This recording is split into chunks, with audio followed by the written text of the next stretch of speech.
John and Fran, Matlock filmed here in Wilmington from the late 80s to the early 90s. Despite it being 20 years ago, some people who worked with the TV giant on Matlock say it feels as if it was just yesterday. Peter Jerzyk, a local actor and acting coach, was living in LA when he came to Wilmington back in 1992 to film an episode of Matlock with the show's star. The outstanding thing about him, Gavin, was who he was as a guy, as a person.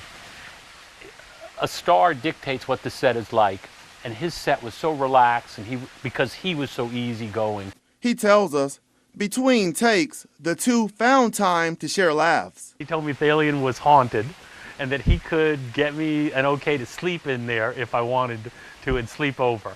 And at first I thought he was kidding, you know. And then he said, no, if you're brave enough to sleep on this stage for the night and stay, you might meet the ghost of Thalian Hall. I didn't take him up on that.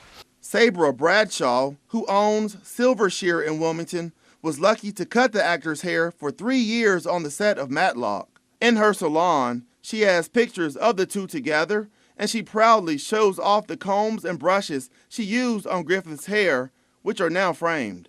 One of her funniest stories about Griffith involves the crew having someone dressed as Ronald McDonald interrupt the scene he was filming. They secretly got Ronald McDonald to stand at the front door, and we all just held our breaths, and when he did his Matlock thing, he opened the door, and he goes, "Hi, Andy," and we just lost it, and Andy just laughed and laughed and laughed. He just thought that was great. Actor Joe Gallison never met Griffith, but says when he thinks of the icon, Groundbreaker comes to mind. He showed people in Hollywood that they could come to here and to other places and successfully shoot series, movies of the week.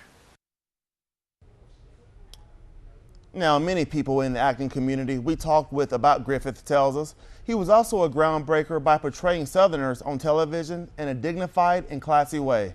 Reporting in the studio, Gavin Johnson, WECT News.